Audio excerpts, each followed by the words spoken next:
Lockdown से पहले गीता के घर का नजारा कुछ ऐसा था कि रोहन ऑफिस जाता था और शिविन स्कूल।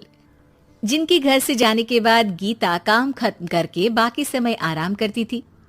लेकिन लॉकडाउन के बाद ऑफिस और स्कूल घर में ही खुल गए और इससे गीता का हाल वो तो आपको देखने में ही मजा आएगा।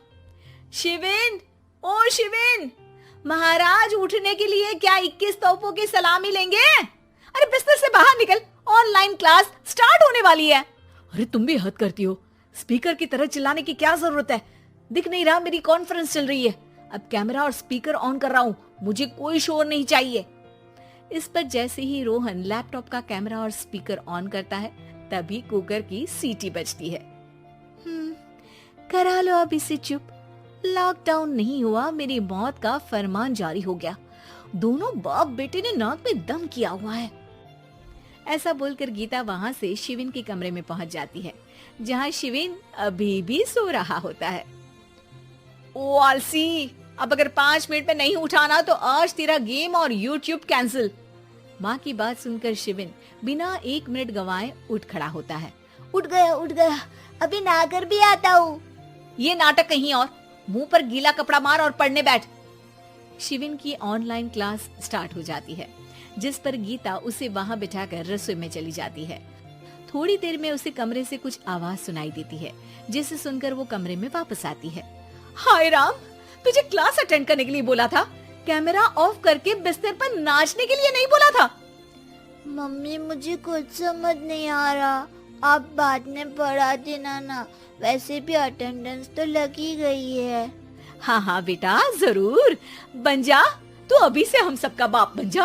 अरे नहीं मतलब कहाँ से लाते हो इतना दिमाग, और पढ़ाई करते हुए ये चला कहाँ जाता है? नाइस क्वेश्चन, दिमाग से पूछकर बता दूंगा। शिविन की बातों से परेशान होकर गीता उसे मारने के लिए जैसे ही आगे बढ़ती है तभी वो कमरे से बाहर भाग जाता है। अब शिविन आगे आगे और गीता हाथ में चप्पल पकड़े उसके पीछे पीछे पूरे घर में दोनों घूम रहे होते हैं।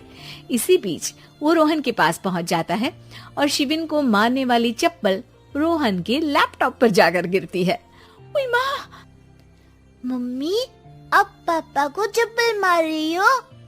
वो आज तक के रिपोर्टर, चुपचाप जाकर क्लास अटेंड कर ले, नहीं तो अगली तेरे पीछे लगेगी। इस पर शिविन वहां से चला जाता है, जिसके बाद रोहन गीता से कहता है, इस सर्कस के लिए कुछ बोलना चाहोगी? अरे क्या करूं, जब से तुम दोनों घर में रहने लगे हो, घर अपने आप ही सर्कस बन गया है और मैं तुम्हारी नौकर। कभी बेटी को संभालो तो कभी बाप के नखरे उठाओ। इन्हीं सब उथल पुथल में दिन बीतते रहते हैं, जिसमें हर रोज घर के अंदर कुछ नया सियप्पा खड़ा मिलता है, जो ज्यादातर शिविन और रोहन के ऑनलाइन स्कूल और ऑफिस से रिलेटेड ही होता है। एक सुबह, शिविन चल उठ, आज की क्लास जल्दी है। कैमरा ऑफ करके आप अटेंड कर लो। अरे ऐसे छित्तर पड़ेंगे, दादी नानी सब एक साथ याद आ जाएंगी। गीता की लाख मशक्कतों के बाद क्लास तो खत्म हो जाती है, लेकिन उसके बाद शिविन फोन इस्तेमाल करते हुए इंस्टाग्राम रील बनाने लगता है। रसोड़े में कौन था? तुम थी, मैं थी, कौन था? कौन था? हाँ, मैं गरीब हूँ। अरे ओ गरीब के बेटे, आजा, मैं बनाती हूँ तुझे गरीब। मैं बताती हूँ रसोड़े में कौन था। पढ़ाई करने बोलो तो इनकी माँ मर जाती है, और ये पागलपंतियाँ जितनी मर्जी करा लो।